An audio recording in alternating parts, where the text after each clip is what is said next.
Assalamualaikum warahmatullahi wabarakatuh.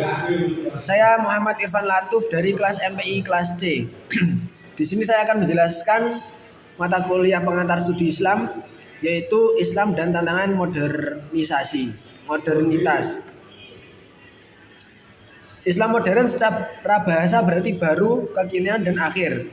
Esensi modernisasi menurut sebagian ahli adalah sejenis tantangan sosial modern atau yang sedang berada dalam proses menjadi modern.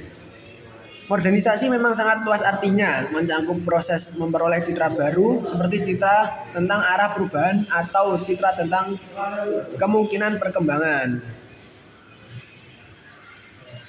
Di sini saya akan menjelaskan yang pertama bagian pengaruh sekurelasi terhadap praktik dan pemahaman Islam di era modern. Yang kedua, bagaimana tanggapan tokoh Muslim Fazlur Rahman dalam upaya modernisasi untuk mempertahankan ajaran fundamental.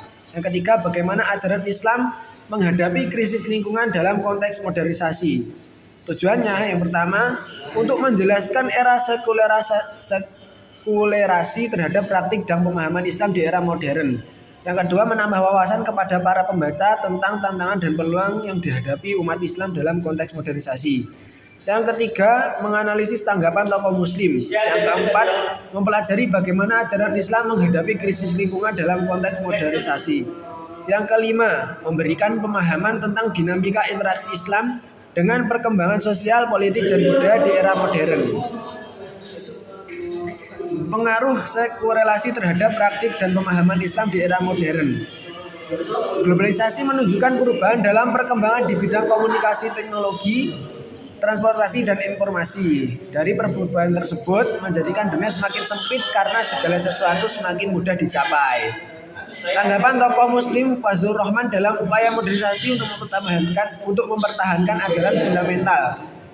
Istilah modernisasi sering juga diganti dengan istilah-istilah lain seperti reformisme, renewal. Sedangkan istilah tradisionalismenya sering pula diganti dengan istilah-istilah ortodoksi. Ajaran Islam menghadapi krisis lingkungan dalam konteks modernisasi. Dalam perubahan sistem stratifikasi, pembagian kerja semakin rumit. Bersamaan dengan meningkatnya jumlah spesialisasi, status cenderung berdasarkan prestasi sebagai pengganti status berdasarkan asal-usul. Terjadinya pergeseran dalam peluang hidup di berbagai sastra sosial. Jadi kesimpulannya, modernisasi dan westernisasi, di mana modernisasi lebih bersifat teknologis, sedangkan westernisasi lebih berorientasi pada nilai. Sebagai contoh, pesawat terbang dan bioskop adalah sama-sama ciptaan Barat. Akan tetapi, kita tidak bisa menerima pesawat terbang karena ia bagian dari modernisasi dan tidak menerima bioskop karena ia bagian dari westernisasi. Kemunculan gagasan tentang pemikiran ideologis itu tidak terlepas dari pengaruh kondisi sosial dan politik. Begitu juga dengan yang berkembang di masa berikutnya, tidak terlepas dari beberapa kepentingan dan kondisi sosial dan budaya bangsa yang sedang berkembang.